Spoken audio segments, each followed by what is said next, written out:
যেটা কোরআনে ইঙ্গিত দিছে, ইন্না লিল্লাহি ওয়া ইন্না ইলাইহি।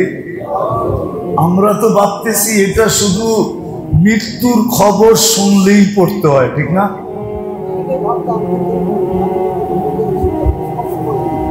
এটা শুধু মৃত্যুর খবর শুনলেই পড়তে হয়। এটা মৃত্যুর খবর শোনার কি দোয়া না? এটাই তো ভাবতেছি, ঠিক না? এটা মৃত্যুর খবর শোনার দোয়া বটে, কিন্তু আসলে মৃত্যুর খবর শোনার দোয়া না। এখানে ইঙ্গিত দিচ্ছেন, ইঙ্গিত।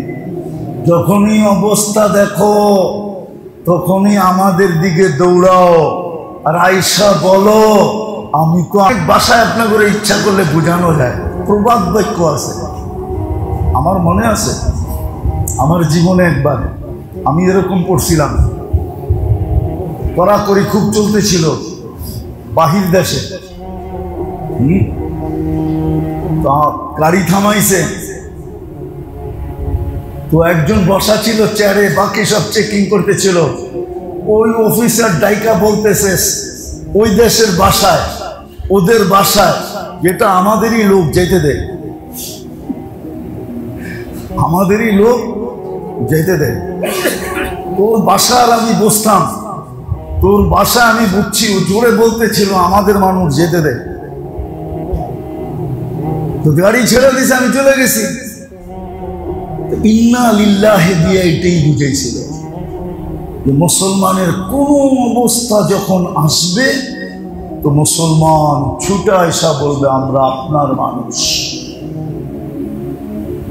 এই জন্যই আল্লাহর রাসূলও দেখাইছিলেন ইঙ্গিত, ইদা হাযাবাহু আমরুন ফাজিয়া ইলাস সালাহ। যখনই কোনো অবস্থা হবে তখনই মুসলমান ছুটে আসবে আল্লাহর কাছে, আর আয়েশা বলবে আমরা তো আপনারই মানুষ, আমরা তো আপনারই বান্দা, আমরা তো আপনারই পার্টি, আমরা তো আপনারই দলের, আমাদের উপরে কেন পাঠাইলেন?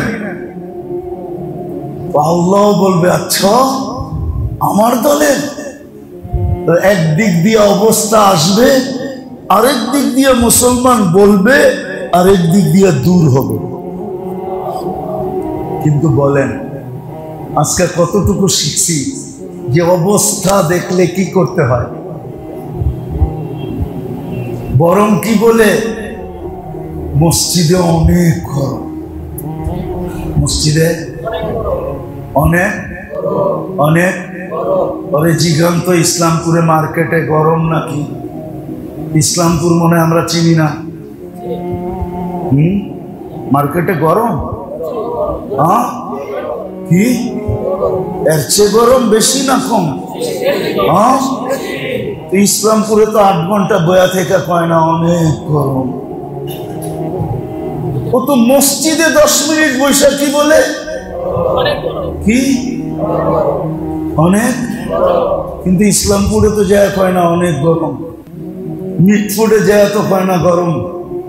মিটফুটের গিঞ্জি মার্কেট কি আমরা চিনি না?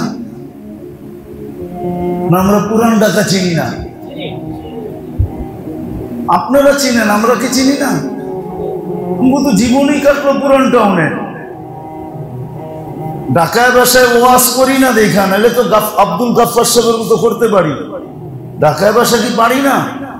বিয়েই তো করছি ঢাকায়, নয়া বাজার, বুঝেন না? সারাদিন আমার লোকে ঢাকায় বাসায় কথা কয়। বিয়েই তো করছি শমশাবাদ, কি ঢাকা না? কেমন ঢাকা?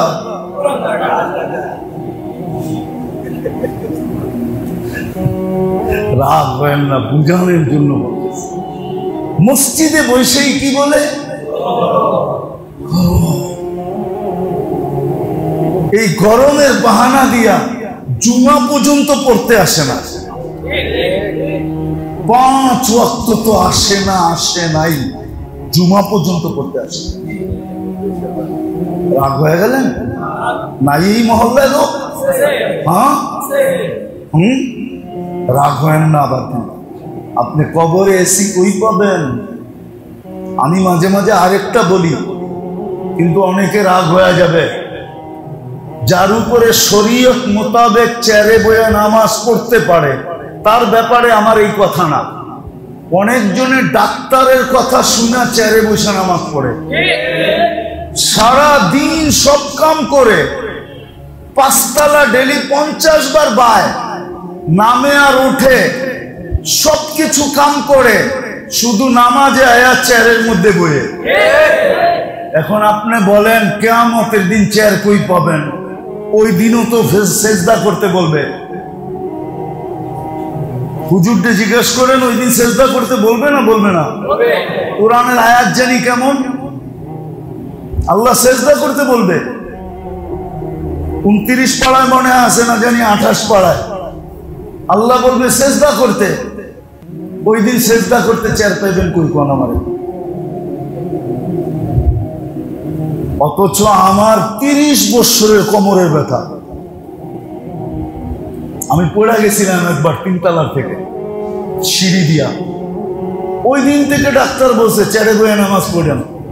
তুমি রাখো, তুমিও কিছু পড়ছো, আমিও তো কিছু পড়ছি, খালি যদি ওনারাই কয় যে আমরাও কিছু জানি তো আমরাও তো বলতে পারি আমরাও তো কিছু জানি না, জানি না? হ্যাঁ কি আপনারা যদি বলতে পারেন স্কুল কলেজে পড়া যে আমরাও কিছু জানি, তো আমরাও তো বলতে পারি আমরা দুনিয়া ঘুরছি, আমরাও কিছু জানি, ঠিক না? তোমারটা তোমার কাছে রাখো। 30 বছর ধরে তো নামাজ পড়তেও আসি, পড়াইতেও আসি। বরং আসল কথা বাহিরে আসছে। আমি চিকিৎসার জন্য গেছিলাম আমেরিকান ডাক্তারের কাছে, জানি না লম্বা হয়ে যেতেছে কিনা।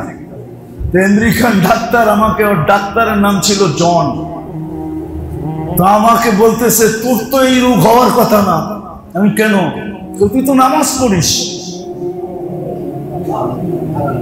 তুই তো প্রে করিস, তোর হওয়ার তো কথা না। তা আমি হাসতেছিলাম আর বলতেছিলাম আমি নামাজ পড়ি তো না, আসলে আমি নামাজ পড়াই, এই জন্য মনে হয় আমার হয়ে গেছে। কারণ আমি তো নামাজ পড়ি না, কি করি? ইমাম না, ইমাম নামাজ পড়ে না পড়ায়? হ্যাঁ, আরে আমারটা শুনেন না, ও নামাজ পড়ায়, ঠিক না? এটাই তো বলে। আমি হাসতেছিলাম, বলতেছিলাম আমি তো নামাজ পড়াই, এই জন্য মনে হয়ে গেছিল, হয়ে গেছে। তো ও হাসতেছিল।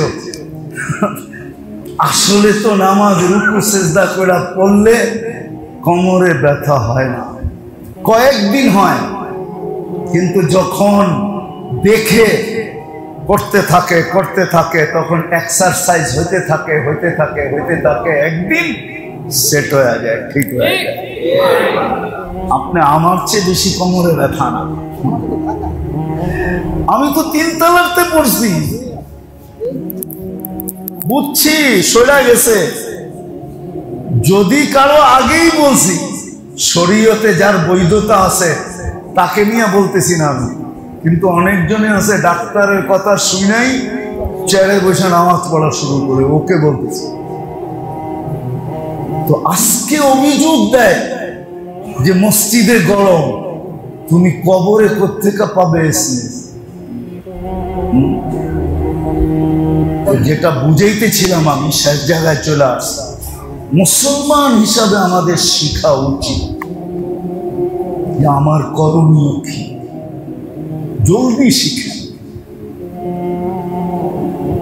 শুনেন, প্রযুক্তিওয়ালারা যেরকম প্রযুক্তি দ্বারা আপনাদেরকে তথ্য দেয় যে 1 সপ্তাহ পর্যন্ত গরম কমার কোনো আশঙ্কা নাই, এটা সে কি দিয়ে আপনাদেরকে তথ্য দিল? এটা ভুল দিছে, এটা আমি বলি না, কি দিয়া দিল?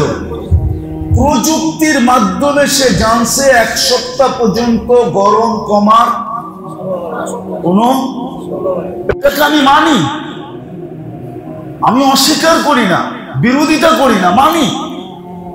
কিন্তু ও যদি প্রযুক্তি দিয়ে 1 সপ্তাহ পর্যন্ত গরম কমবে না বলতে পারে, তাহলে আমার কাছে একটা প্রযুক্তি আছে। ওর প্রযুক্তির নাম হলো যন্ত্র দিয়া দেখছে, আমার প্রযুক্তির নাম হলো কোরআন দিয়া দেখতেছি আমি, হাদিস দিয়া দেখতেছি আমি। যদি হুবল দিয়া দেখা যায়, দূরবীন দিয়া, যেটা বিজ্ঞানীর কাছে সবচেয়ে বড় দূরবীন হুবল, নাসার কাছে, যারা সৌরজগৎ দেখা দেখা আমাদেরকে তথ্য দেয়, আমাদের কাছেও কিন্তু দুইটা দূরবীন আছে, একটা কোরআনের দূরবীন আর একটা হাদিসের দূরবীন। আমাদের কাছেও দুটো প্রযুক্তি আছে, একটা কোরআনের প্রযুক্তি, একটা হাদিসের প্রযুক্তি। আপনার প্রযুক্তি যদি আপনাকে এই তথ্য দেয়, তো আমার প্রযুক্তি আমাকে তথ্য দিতেছে। অতি তাড়াতাড়ি শিখেন।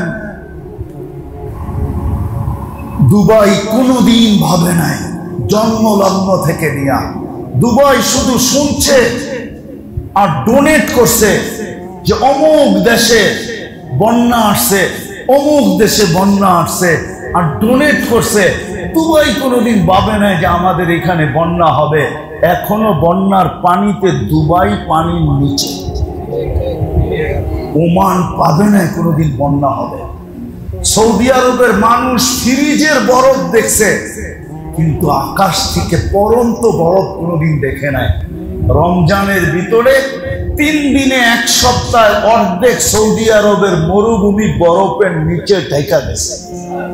আমাদেরকে আমাদের হবল একটা ইঙ্গিত দেয়।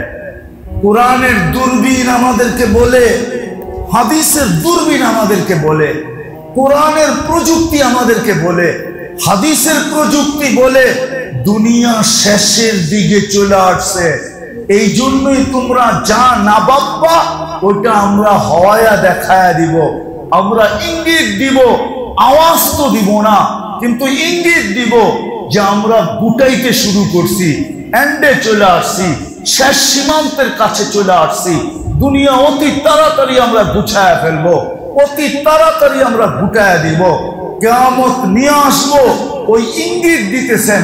এই জন্যই উচিত তো ছিল মেরে দোস্ত, মানবেন কি মানবেন না জানি না। আপনারা কুতুবচরের এলাকার মানুষ তো এমনি কুতুব আগে বইরা নিছি, মানবেন কি মানবেন না জানি না। রব্বে কাবার কসম, প্রত্যেক মুসলমানের রাত্রে উচিত ছিল কাঁদতে কাঁদতে কাটানো, তওবা করতে করতে কাটানো, যে কালকে সকালে সূর্যটা যদি পশ্চিম দিক থেকে উঠা আবার পশ্চিম দিকে ডুবা যায়, আমার তো আর তওবা করার সুযোগ থাকবে না। বিদায় এই রাতটাই মনে হয় আমার হাতে, কালকে সূর্য উঠা হয়তো আবার পশ্চিমে ডুবা যাবে, তওবার দরজা বন্ধ হয়ে যাবে। এই রাত্রটাই মনে হয় আমার হাতে। বিদায় আল্লাহ, আমি তওবার ভিতরে কাটায়া দিতে চাই। যদি সূর্য উঠা আবার পশ্চিমে ডুবা যায়, তওবার দরজা বন্ধ হয়ে যায়, তাহলে আমি যেন তওবাকারীদের অন্তর্ভুক্ত হয়ে যেতে পারি। এই চিন্তা সারাটা রাত্র তওবার ভিতরে প্রত্যেক মুমিন, মুসলমান, নারী, পুরুষ, যুবক, বৃদ্ধদের কাটানো উচিত ছিল।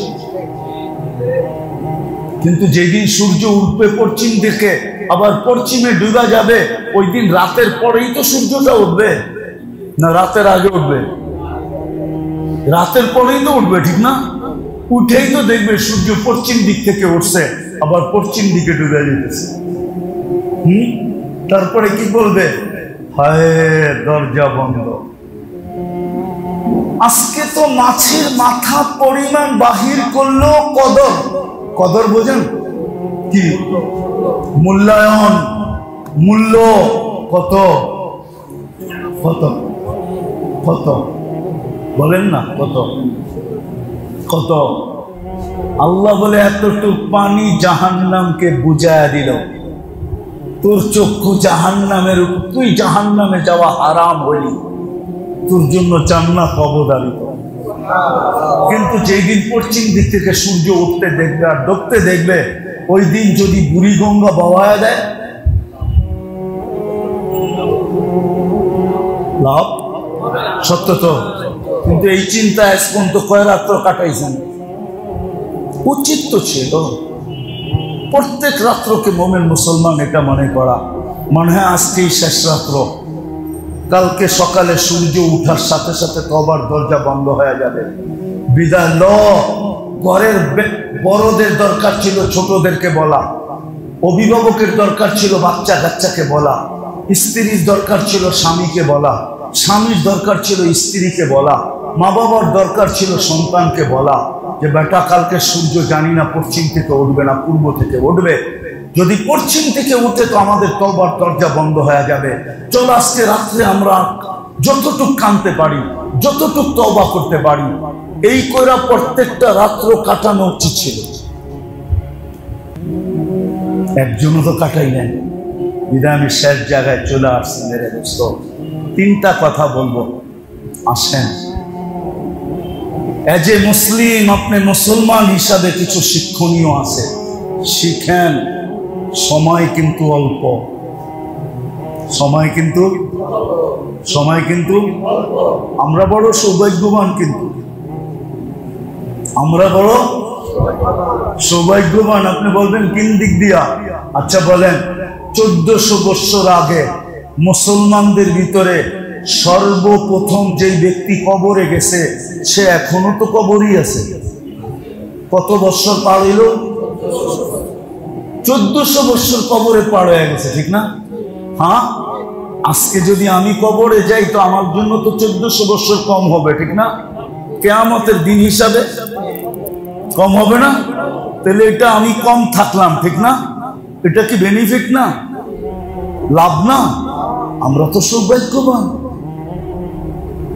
আমরা এখন অল্প দৌড়াইয়া পার হইতে পারতেছি, অল্প অল্প।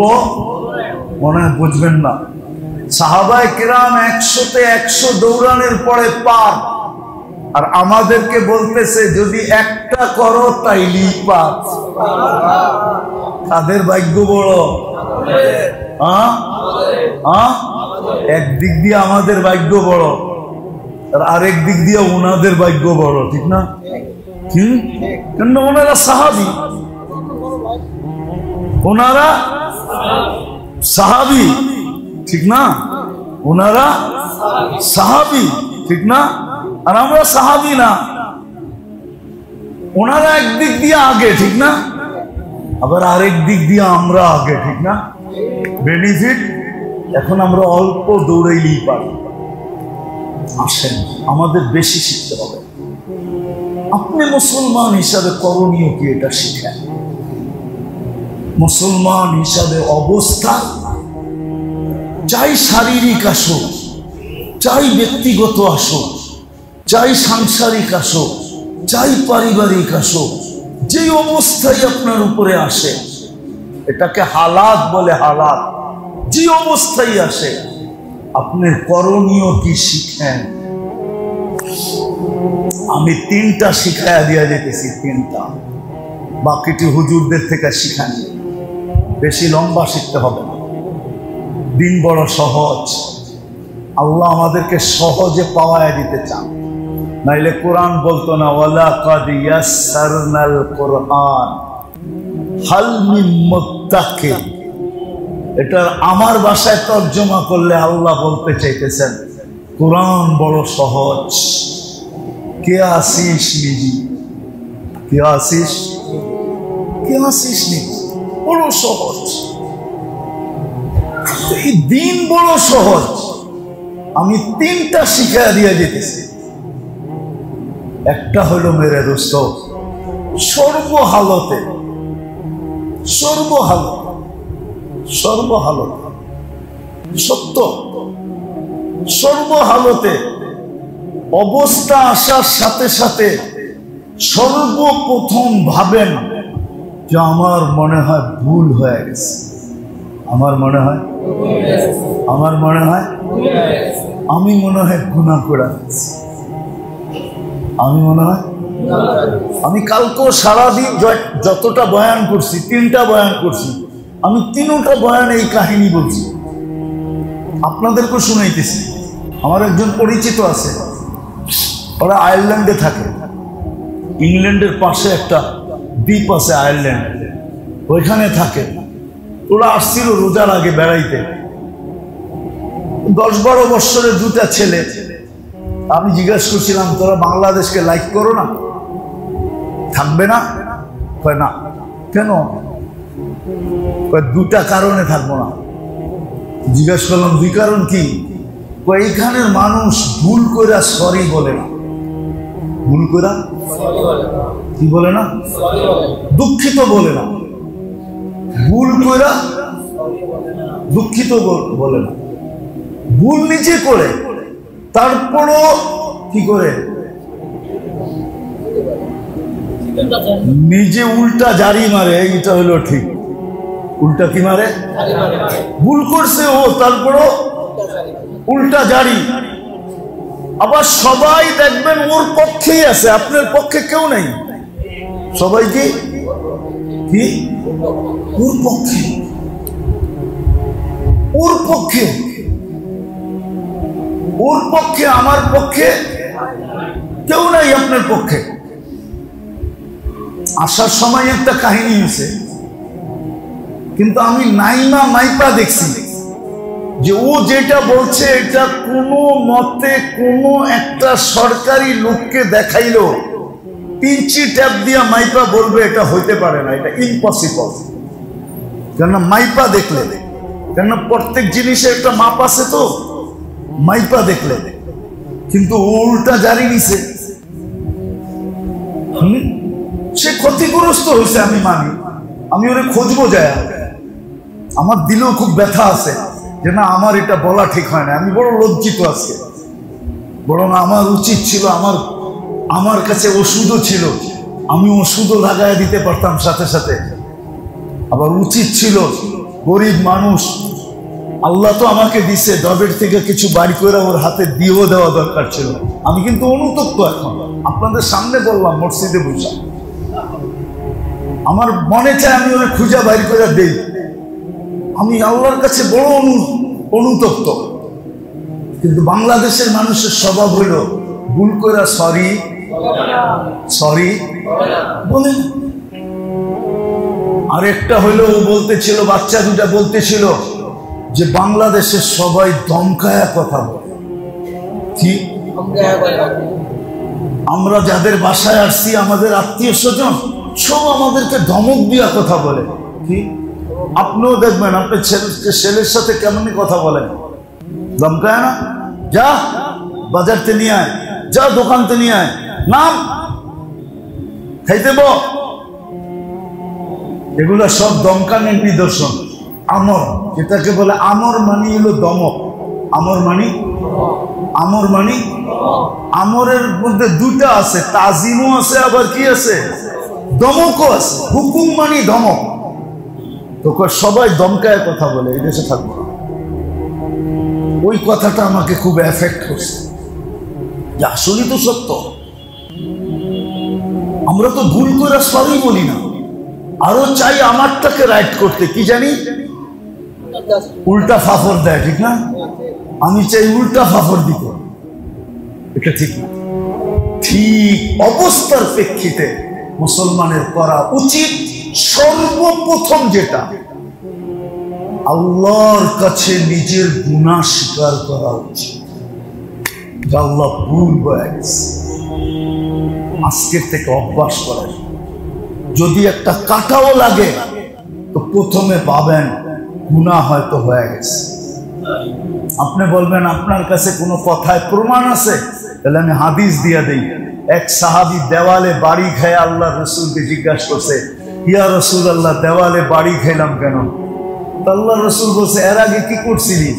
তাই আল্লাহ রসুল ডাইন দিকে দেখতেছিলাম, হঠাৎ বেগানা মহিলার উপরে নজর পড়ে গেছে, তাড়াতাড়ি দৃষ্টি ফিরাইতে যায় দেওয়ালে বাড়ি লেগে গেছে। আল্লাহ রসুল বলছে, গুনার শাস্তি আল্লাহ দুনিয়াতে দিয়া দিছে, আখেরাতে দিবে না। না তাইলে বুঝা গেল অবস্থা গুনার কারণে আসছে। এই জন্য গুনাহকে স্বীকার করা। দ্বিতীয় হইল কাসরতে ইস্তেগফার করা, খুব আল্লাহর কাছে ইস্তেগফার করা, তওবা করা, ইস্তেগফার করা। তৃতীয়, মসজিদের সাথে এই মুহূর্তে সম্পর্ক যত বাড়ানো যায়, কেন অবস্থা যখন আসে তো মসজিদের সাথে সম্পর্ক বাড়ায় দাও। আর আল্লাহকে বারবার বলতে থাকো, আপনার মানুষ হইতো আমরা, খামাখা কষ্ট দেন কেন? খামাখা কষ্ট দেন, আপনার মানুষ হইতো আমরা, আমাদেরকে কষ্ট দেন কেন? আপনার মানুষই তো আমরা। এটার একটা ইঙ্গিতও আছে এক হাদিসে। পিঁপড়া আল্লাহর কাছে দোয়া করতেছে, আল্লাহ লিমাযা তুআযযিবুনা বিযুনুবি ইবাদিক। মুসা আলাইহিস সালামের কাহিনী লম্বা, আমি শর্ট করতেছি। মুসা আলাইহিস সালাম শুনে ফেলছে, জিবরিল আলাইহিস সালাম শুনায়া দিছে। দেখো পিঁপড়ায় কি বলে, পিঁপড়া বলতেছে লিমাযা তুআযযিবুনা বিযুনুবি ইবাদিক, বান্দা গুনাহ করে শাস্তি আমাদেরকে দেন। এটা সিস্টেম পাইলেন কই? কারে বলতেছে? কি আপনি চিন্তা করছেন কি বলছে? গুনাহ বান্দা করে শাস্তি আমাদেরকে দেন। কেননা যখন খরা হয় তো খাদ্যগুলা রৌদ্রের কারণে শুকায়া কাঠ হয়ে যায়, আর পিঁপড়ার দাঁত নরম, এগুলাকে ভাঙ্গা খাইতে পারে না, ওরা ক্ষুধার্তের শিকার হয়। আর বৃষ্টি যখন হয় তো খাদ্যের ভিতরে পানি ঢুকে, এগুলা নরম হয়ে যায়, নরম দাঁতে খাইতে খুব মজা লাগে। এই জন্য খরা যখন হয় তো পিঁপড়া দোয়া করে, মানুষের কারণে আমাদেরকে শাস্তি দিতেছেন, এই বিধান কোথায় পেয়েছেন? এইখানে পিঁপড়া যেন বলতে চাইতেছে 24 ঘন্টা আপনার দুরূদ, আপনার তসবিহ পড়ি, আমরা আপনার মানুষ, আমাদের নামে একটা সূরা দিছেন, সূরা নামল, তারপরও আবার আমাদেরকে কষ্ট দেন কেন? কষ্ট যাদেরকে দেওয়ার ওদের বাড়ির মধ্যে আগুন ফেলায়া দেন, আমাগো রাস্তায় বৃষ্টি দেন। আমরাও মসজিদের সাথে সম্পর্ক জুড়ি। আজকে উচিত ছিল, জানি না আমার কথা পচবে কি পচবে না, সারা বাংলাদেশে উচিত ছিল, সমস্ত আলেম ওলামাদের উচিত ছিল, বরং আমাদের ইসলামিক রাষ্ট্র হিসাবে আমাদের রাষ্ট্রের পক্ষ থেকে উচিত ছিল যে আমরা এই ঘোষণা করি যে চলো আমরা সবাই আল্লাহর কাছে তওবা করি, আল্লাহর কাছে অভিযোগ করি, আল্লাহর কাছে দোয়া করি, আল্লাহর কাছে ফিরি যে আল্লাহ এই অবস্থায় আমরা অভ্যস্ত না। যদি 15 দিন 10 দিন 7 দিন চলতে থাকে তাইলে কত রোগ ব্যাধি বাড়বে।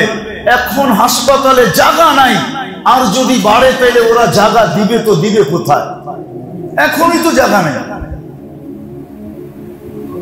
এখনই তো হাসপাতালে যান। আমি কালকের কথা বলতেছি, প্রাইভেট হাসপাতাল, নাম বলবো না, অথচ আলহামদুলিল্লাহ সুম্মা আলহামদুলিল্লাহ আমাকে বড় ইজ্জত করে, বড় সম্মান করে, ডাইরেক্টর থেকে নিয়ে এমডি থেকে নিয়ে সবাই বড় আমি পাঠাইছি, বলতেছে হুজুর বেড নাই, সিট নাই, কেবিন নাই, ভিআইপি নাই, কিচ্ছু নাই। আমি বলছি দিতে হবে, বলছে অপেক্ষা করে।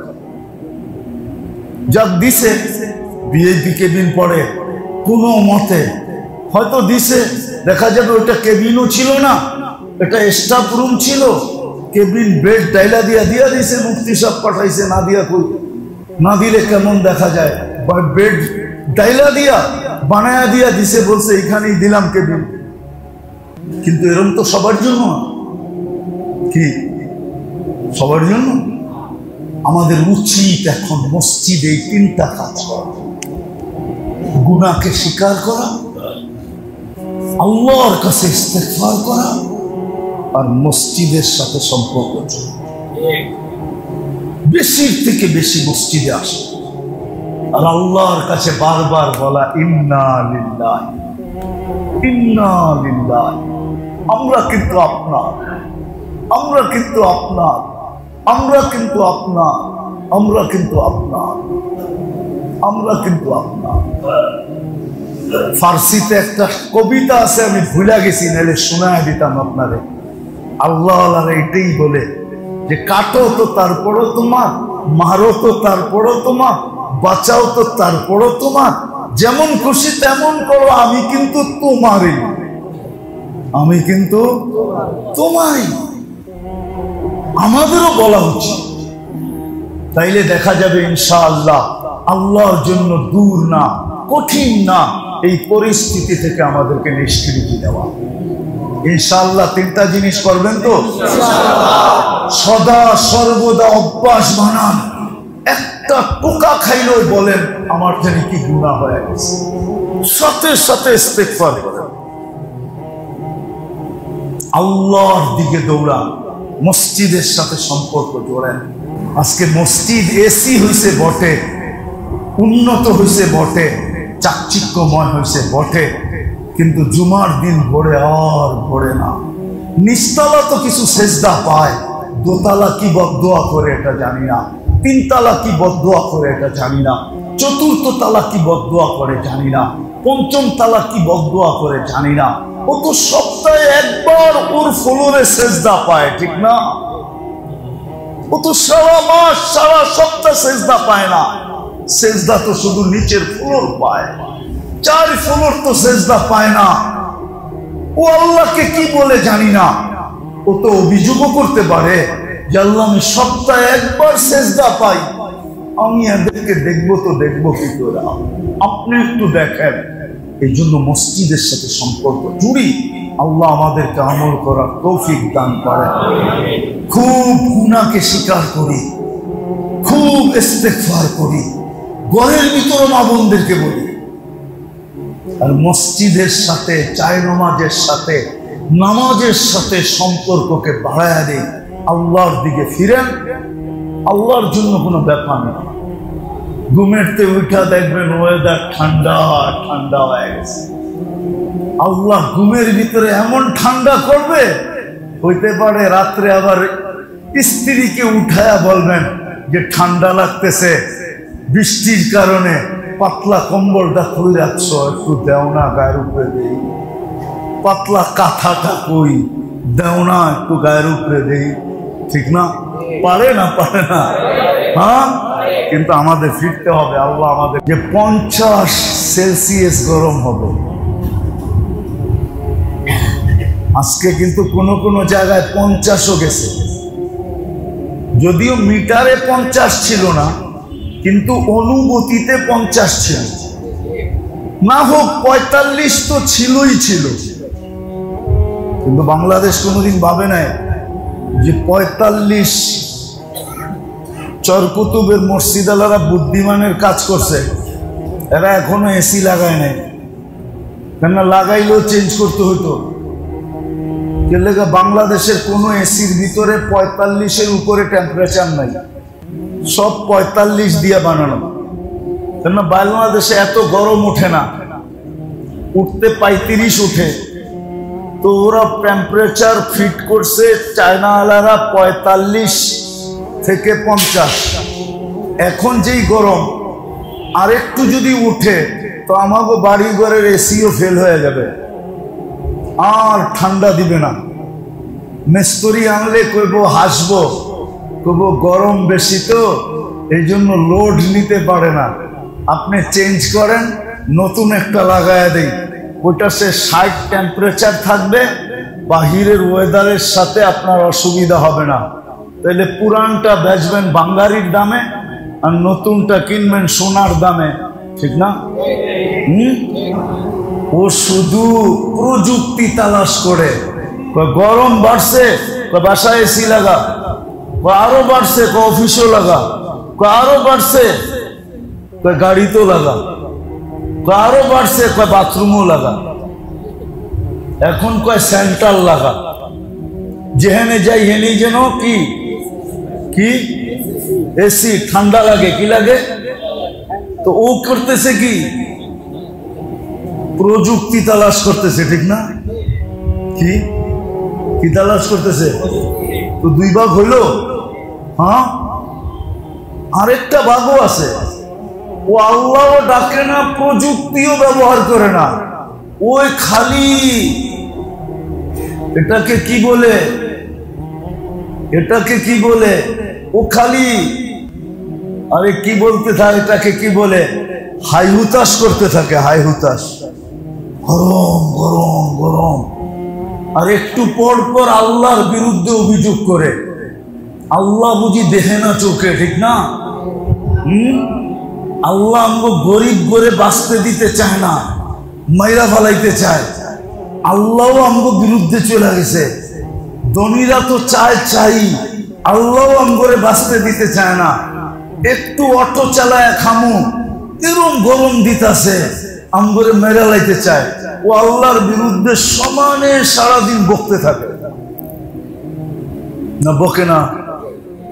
মনে আপনাদের কানে পড়ে না? ঠিক না? বকে না? বকে না?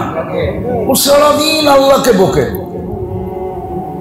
অথচ ওকে যদি জিজ্ঞাসা করা তুই কে, তার মুসলমান, ও শিখে নাই। ও শিখে নাই যে অবস্থায় কি করতে হবে, শিখে নাই। ভালো ভালো শিখে নাই, ও কই থেকে শিখবে? তা এখন 3 দল দাঁড়াইলো। এক দল হলো যখনই কোনো অবস্থা দেখে আল্লাহ আল্লাহ বাড়ায়, যেটা কোরআনে ইঙ্গিত দিছে ইন্না লিল্লাহি ওয়া ইন্না ইলাইহি। আমরা তো ভাবতেছি এটা শুধু মৃত্যুর খবর শুনলেই পড়তে হয়, ঠিক না?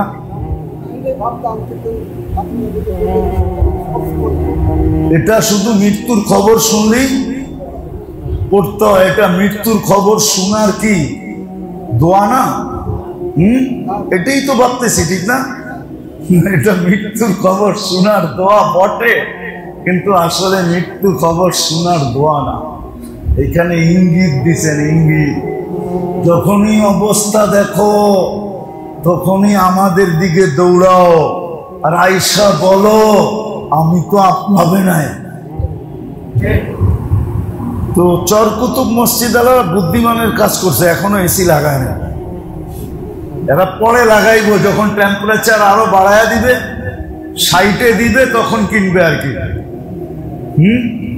যাতে বাহিরে 50 হইলো এসি সারা মসজিদের গুলা ফল্ট করবে, কিন্তু এটা একটা ফল্ট করবে না। এরা বুদ্ধিমানের কাম করছে। কথায় কথা বললাম আর কি, বুঝানোর জন্য।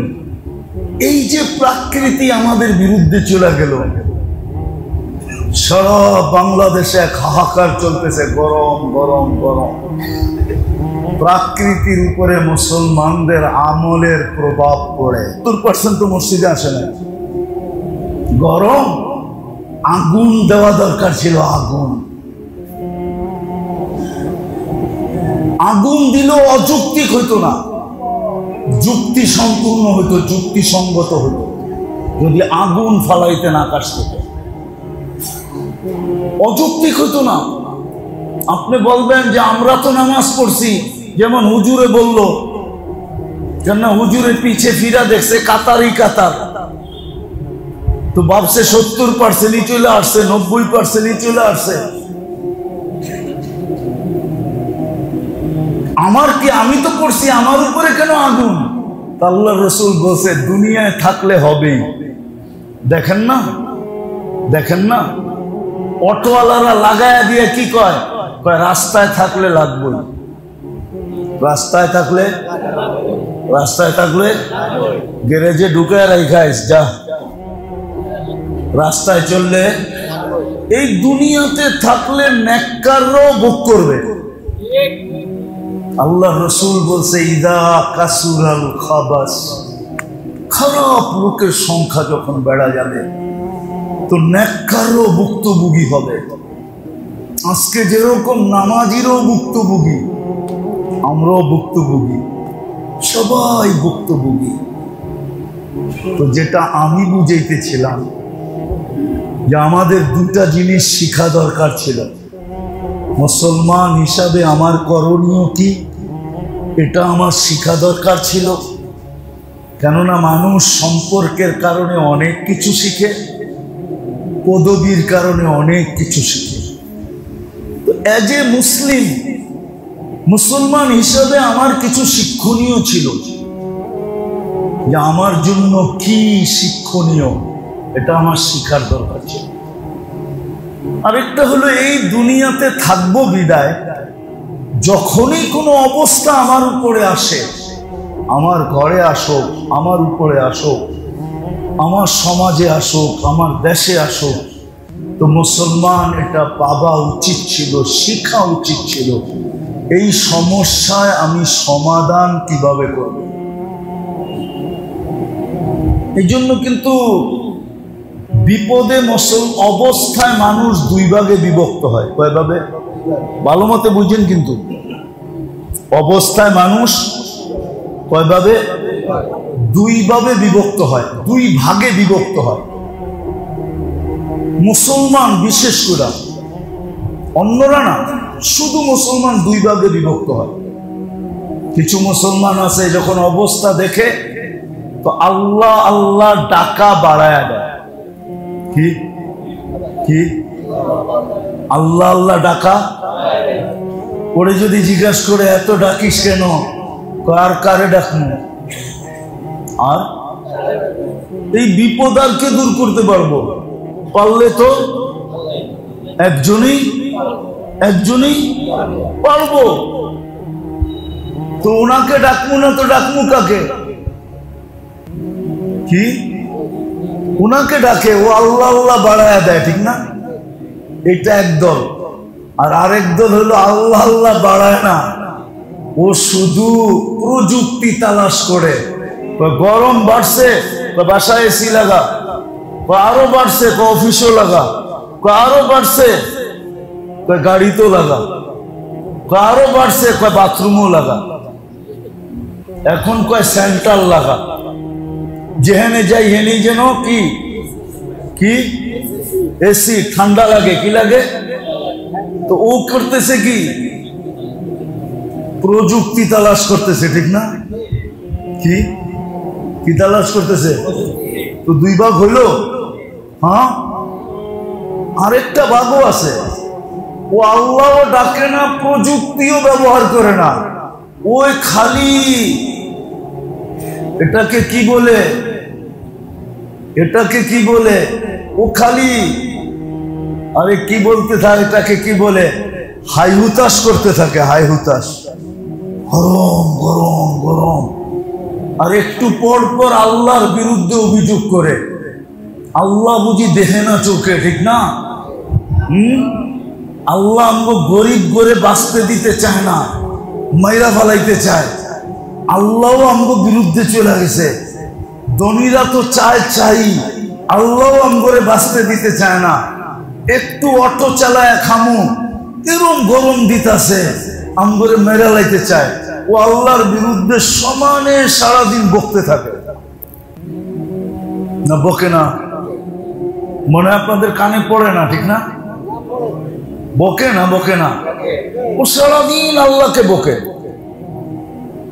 অথচ ওকে যদি জিজ্ঞাসা করে তুই কে, মুসলমান, ও শিখে নাই, ও শিখে নাই যে অবস্থায় কি করতে হবে, শিখে নাই, ভালো ভালো শিখে নাই। ও কই থেকে শিখবে? তো এখন তিন দল দাঁড়াইল। এক দল হলো যখনই কোনো অবস্থা দেখে আল্লাহ আল্লাহ বাড়ায়। এই উম্মত আল্লাহ নিজের জন্য নির্বাচিত করছে, নিজের জন্য। আরো জোরে বলেন না? এই উম্মতকে আল্লাহ নিজের জন্য নির্বাচিত করছে, নিজের জন্য। বলে তাইলে আমাদের জন্য কাকে নির্বাচিত করছে? আমাদের জন্য নবীজিকে নির্বাচিত করছে। নবীজি আমাদের জন্য নির্বাচিত। আমরা কার জন্য নির্বাচিত? প্রমাণ দিতেছি, প্রমাণ কোরআনে আছে, সুহাদা আলান নাস। কিয়ামতের দিন আল্লাহ বিচার কার্য চালাবে, কিন্তু সাক্ষী ছাড়া বিচার হবে তো হবে কি করে? আর বিচার কার্য করবে সরকার, ঠিক না? সরকারের সাক্ষীকে রাজ সাক্ষী বলা হয়, ঠিক না? সত্য তো? রাজ সাক্ষীর দায় দায়িত্ব কার উপরে? আরে বলেন না, সরকারের উপরে। সরকারের রাজ সাক্ষীর দায় দায়িত্ব কার উপরে? সরকারের উপরে। কিয়ামতের দিন আল্লাহ বিচার কার্য চালাবে সমস্ত সৃষ্টির আর মানব জাতির, কিন্তু ওই দিন সাক্ষী পাবে কই? আপনি বলবেন কেরামান কাতিবিন, হ্যাঁ ওইটা কাগজ, ঠিক আছে, কিন্তু সাক্ষী তো লাগবে, ঠিক না? হ্যাঁ, দলিল ওইটা, সাক্ষী কোথায়? তো আল্লাহ আমাদেরকে নিজের পক্ষে নিজের জন্য কিয়ামতের দিনে সাক্ষী হিসাবে নির্বাচিত করছেন। বলবেন আমাদেরকে তাহলে দুনিয়ায় পাঠাইলেন কেন? লম্বা কাহিনী চলে যাবে, ওইদিকে যাইতে চাইতেছি না। আমিও বলি মাঝে মাঝে যে এই উম্মত তো দুনিয়া আসার ছিলই না, কিন্তু ছোট একটা কারণে আসছে যে কিয়ামতের দিন যখন সমস্ত উম্মতের উপরে সাক্ষী দিবে, তো উম্মত বলবে এই উম্মত তো দুনিয়াই দেখে নাই, সাক্ষী দেয় তো দেয় কি করে? তো আল্লাহ আমাদেরকে শুধু দুনিয়াটা পারাইতে পাঠাইছেন। আপনি বলবেন পারানের প্রমাণ কি? যদি পারাইতেই না পাঠাইতেন তাহলে বয়স দিচ্ছেন 60-70 বছর। কত হাদিসে আছে তো, আমার উম্মতি বাইনা 60 ও 70, 60-70 বছর। এটাকেও আবার 2 পর্বে মাফ করে দিছেন। কয় পর্বে? 2 পর্বে মাফ করলেন কেন? প্রথম 15 বছর মাফ, যতক্ষণ পর্যন্ত বালেগ না হবে। রুফিয়াল কালাম সাবি হাত্তা ইয়াবলুগ, কলম উঠানো। দ্বিতীয় পর্বে মাফ করছেন যতক্ষণ ঘুমায়া থাকবো, চাই ওই ঘুম যদি সৌদি যুবরাজের মতো 27 বছরেরও হয়। সৌদি যুবরাজ একজন ঘুমাইতেছে 27 বছর, নেটে সার্চ দিলে এখনই পাবেন। 27 বছর ঘুমাইতেছে, কলম কিন্তু ওর থেকে উঠানো, মাফ। যতক্ষণ ঘুমে থাকি ততক্ষণ কলম উঠানো। বুঝা গেল আল্লাহ আমাদেরকে খাটাইতে পাঠান নাই, শুধু জমিনটা পাড়াইতে পাঠাইছেন। 2 পর্বে মাফ করে দিছেন। বলবেন তাইলে আজকে এত নারাজ, দুরবস্থা কেন, নারাজ কেন? নারাজ হবে না? আপনি বিবেক দিয়ে চিন্তা করেন না, নারাজ হবে না তো হবে না কেন? ছোট একটা সময় পার করতে পাঠাইছেন, ছোট একটা সময়। আজকে দুর্দশা এই জন্যই, হায় হায় দুর্দশা হবে না কেন? যুবক চুল কাটে নেটে দেখা, 14 তারিখ উদযাপন করে আমেরিকানদের থেকে, যাদের কাছ থেকে 14 তারিখ আসছে তাদের চেয়ে ধুমধামে 14 তারিখ উদযাপন করে। করে না? করে না? আমি তো 14 তারিখ আমেরিকাতে দেখছি এই 2 চোখে, কিন্তু আমার দেশের যুবকদের মতো তো দেখি নাই। ফুলও দেয়, আবার হোটেলে বসায় খাওয়ায়, আবার পার্সেলও দেয়। পারে না কলিজা খুইলা পুনা কইরা প্যাকেট করে দিয়া দিতে, যেন শুধু একটু লেখা দেয় I.U, বাস এতটুকুর জন্য। 31st নাইট উদযাপন করে বাংলাদেশের যত আতশবাজি বাংলাদেশে হয় 31st নাইটে, ওই টাকা যদি জমা হইতো তাইলে বাংলাদেশের ছোটখাটো একটা জেলার মানুষকে ধনী বানানোর জন্য যথেষ্ট হইতো। কি একমত না আপনারা? হ্যাঁ, ঢাকা শহরে কোনো ছাদ নাই যে ছাদের উপরে আতশবাজি না হয়। কিন্তু আমি তো 31st নাইট অস্ট্রেলিয়ায় দেখলাম, কোথাও তো কিছু দেখি নাই, শুধু সিডনি ব্রিজ ছাড়া। যত ছবি আসে নেটের ভিতরে শুধু সিডনি ব্রিজেরটাই আসে, আর কোনো ছবি আসে না। বলুক কোন নেটের পারদর্শী বলুক, যুবকরা বলুক, শুধু সিডনি ব্রিজের মধ্যে যেটা হয় ওইটাই নেটে প্রচার হয়। আমি তো 31st নাইট অস্ট্রেলিয়ায় সিডনিতে দেখলাম, কিন্তু আমার দেশের মতো তো মাতাল দেখলাম না। দুরবস্থা হবে না তো হবে না কেন? আল্লাহকে মানলাম তো মানলাম কতটুকু? আমি যদি জিজ্ঞাসা করি যুবকের বাহাদুরির উৎস কি, বলো তো যুবক, কি উৎস? বলো না তোমার বাহাদুরির উৎস কি? উৎস বোঝো? হ্যাঁ, যৌবন হইল তোমার বাহাদুরির উৎস। যৌবন যদি না থাকতো তাহলে তোমার দিকে কে থুতু দিত? তোমার পিছে ঘুরতো তো দূরের কথা, কে তাকাইতো তোমার দিকে? পুরুষের বাহাদুরির উৎস কি? পুরুষত্ব। ওর ভিতরে যদি পুরুষত্ব না থাকে কে ওর পাশে শুইতে রাজি হবে? ও তো প্রথম রাত্রি ভেঙে যাবে। কি রাগ হয়ে গেলেন? প্রথম রাত্রেই তো বেগে যাবে যদি ওর কাছে পুরুষত্ব না থাকে। নারীর বাহাদুরির উৎস কি? নারীত্ব। নারীত্ব যদি না থাকে ওর কাছে, কোন পুরুষ মাথার গান পায়ে ফেলে ওকে পালবে? এইখানে ভ্যানওয়ালা হবে, অটোওয়ালা হবে, কেউ না কেউ কোনো দিন বাড়িতে ফিরতে পারে কিনা জিজ্ঞাসা করেন।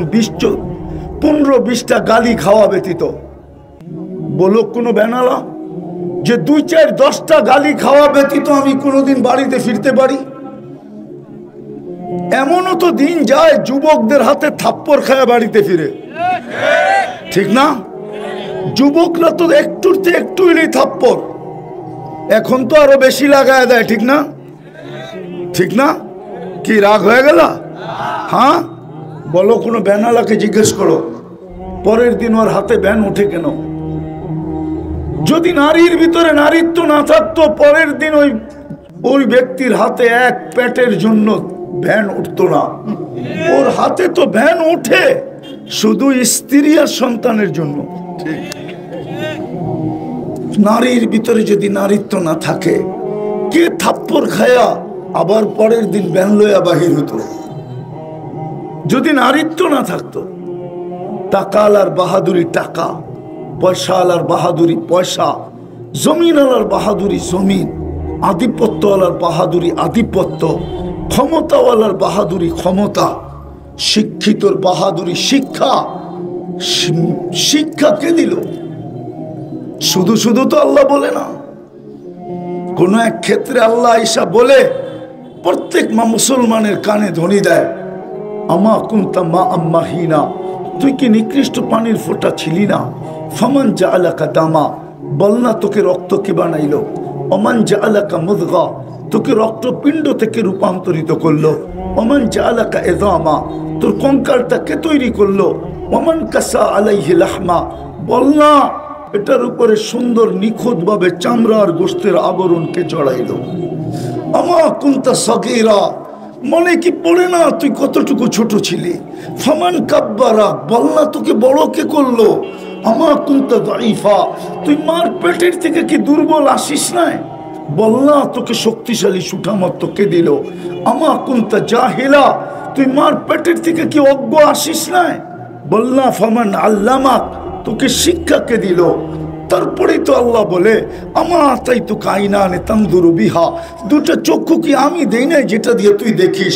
আমা তাই তো উযুনানে তাসমাউ বিহা, দুটো কান কি আমি দেই নাই যেটা দিয়ে তুই শুনিস? আমা আতাই তো লিসানান তানতিকু বি, বাকশক্তি কি আমি দেই নাই তুই বলিস? আমা আতাই তো আকলান তুমাইয়িজু বি, আমি কি তোকে ভালো মন্দ বুঝার মতো একটা ব্রেন দেই নাই যেটা দিয়ে তুই ভালো মন্দ বুঝিস? আমা আতাই তো কালবানে তাতাফাক্কারু বিহা, আমি দিল দেই না যেটা দিয়ে তুই চিন্তার বোঝা উঠাস? আমা আতাই তো ইয়াদানে তাফতিশু বিহা, আমি কি দুটো হাত দেই না যেটা দিয়ে তুই কর্ম করিস? আমা আতাই তো রিজলানে তামশি বিহা, আমি কি দুটো পাও দেই না যেটা দিয়ে তুই চলিস? আমা আতাই তো কাযা ওয়া কাযা ওয়া কাযা ওয়া কাযা, আমি কি এটা তোকে দেই নাই? ফাইলা আইন, কই চললি বল, কই চললি? হাল ওয়াজাদতা আজওয়াদা মিন্নি, আমার চেয়ে বড় দাতার সন্ধান কি তোর কাছে আছে যে আমার চেয়ে বড় দাতা? ও যুবক বলো না, আল্লাহর চেয়ে বড় দাতা কেউ আছে? হ্যাঁ হ্যাঁ, সারাদিন নাফরমানি কার? বলো না। হ্যাঁ ও যুবক, তোমরা তো ওই নাফরমানি করো। বইলা দিমু বইলা দিমু বইলা দিমু, রাগ হয়ে যাব না তো? হ্যাঁ, মোবাইলে দেখতে দেখতে 2-3 বন্ধু মিলে একসাথে দেখে একটা আরেকটারে খোঁচা দেয়, দেখছোস? পুরা জোশে চলে আসে। কি করব? মোবাইলের ভিতরে তো হাত ঢোকে না, সেমরি কোথায় নাচে এটাও জানে না। এখন কি করবে? মোবাইলে টাচ করেই মজা নেয়, মোবাইলে টাচ করে তারপরে চুমা দেয়। সত্য না? তার চেয়ে বড় নাফরমানি কি? এটাও তো জান্নাত জানো না দেখা, নাহলে যদি জান্নাত জানতা মুসলমান কোনোদিন করতো না। ও করবে তো করবে কি জন্য? ওর জন্য তো ওই ঠোঁট বানানো আছে। লাউ বাজাগা সাবাতি আবহুর লাসারা আযবা, যার থুতু 7 সমুদ্রে পড়লে পানিগুলা মধুর মতো মিষ্টি হয়ে যাবে, 4টা গ্রানে সমগ্র জগৎটা মোহিত হবে। ও যুবক বলো না, ওই ঠোঁট যখন ঠোঁটে লাগবে কেমন মজা হবে। বানায় তো রাখছে তোমার জন্য না, মনে হয় ওই ঠোঁট পাইলে বুজুর্গ হয়ে যাবে, ঠিক না? এখন মোবাইলে টাচ করে চুমা দেয় আর তখন বুজুর্গ হয়ে যাবে, ঠিক না? হ্যাঁ, 40 বছর পর্যন্ত ওই ঠোঁট ছাড়বে না, ঠোঁটে ঠোঁট লাগায় বসে থাকবে।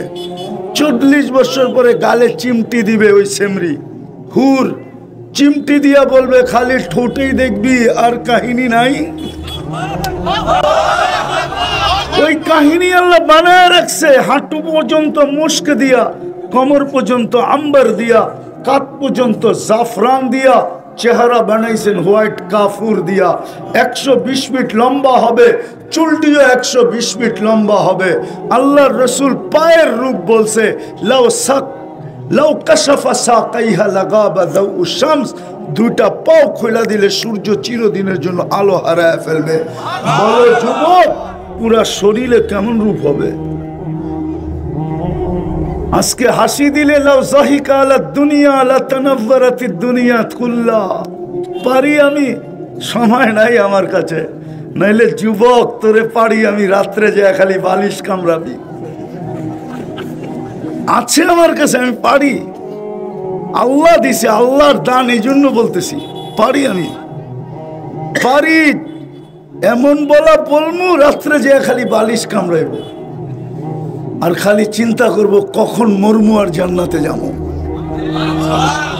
ওই জান্নাত বানায় রাখছে, কিন্তু বুঝাইতেছিলাম আজকে দুরবস্থা কেন? আল্লাহর হুকুম না মানার কারণে দুরবস্থা। 24 ঘন্টা যে আল্লাহ সুরক্ষা করেন, সবকিছু তিনি দিলেন। জানি না গাইবান্ধার আশা হবে কি না হবে। শোনা যাই, জমিন তো প্রতিদিন বলে আলা কুল্লা ইয়াউমিন ওয়াল আরদু তাস্তাদিনু রাব্বা। জমিন তো প্রতিদিন বলে আল্লাহ অনুমতি দেন না। কি করবে? আন আবতালিয়া ইবনা আদম ফি বাতনি, আমি মানুষকে পেটে নিয়ে নিব। আল্লাহ জিজ্ঞেস করে কেন? ইয়াকুল রিজকা কাওয়া আসিক, রিজিক আপনার খায়, আপনার নাফরমানি করে। কার রিজিক? হ্যাঁ, যুবক কার যৌবন দিয়া বাহাদুরি করে? কার দেওয়া যৌবন? নারী কার দেওয়া নারীত্ব দিয়া বাহাদুরি করে? রূপসী কার দেওয়া রূপ দিয়া ঢং দেখায়? কে দিছে রূপ? টাকা আলাকে কে দিছে টাকা? প্রত্যেক ব্যক্তিকে কে দিছে? সব তো মার পেটের থেকে মিসকিন আসে, কুন্তা মিসকিনা। আল্লাহ বলে মার পেটের থেকে যখন আসছিলি তুই মিসকিন ছিলি, মিসকিন, অসহায়, নিঃস্বয়। তোর মতো নিঃস্বয় কেউ ছিল না, আমি তো সব দিলাম। এই জন্য জমিন বলে অনুমতি দেন না। আগের হাদিস লম্বা, অনেক টানলাম না। জমিন একটা একটা করে অভিযোগ তুলে ধরে। শুধু জমিন না, সমুদ্র প্রতিদিন বলে অনুমতি দেন না। আন উকরিকা ইবনা আদম ফি কারি, আমি মানুষকে আমার তলদেশে নিয়ে যাব। ফেরেশতা ডেলি বলে আলা কুল্লা ইয়াউমিন ওয়াল মালাইকাতু তাস্তাযিনু রাব্বা আন তুহলিকা ইবনা আদম। গাইবান্ধার মানুষ, ওই জমিন আমার চোখে দেখা আছে। ওই জমিন যেখানে ঈসা আলাইহিস সালাম দাঁড়ায় বলছিল কাইফা দাম্মারাকুমুল্লাহু তাদমীরা, তোমাদেরকে সমূলে আল্লাহ কি করে ধ্বংস করলেন, কি করে সমূলে ধ্বংস করলেন।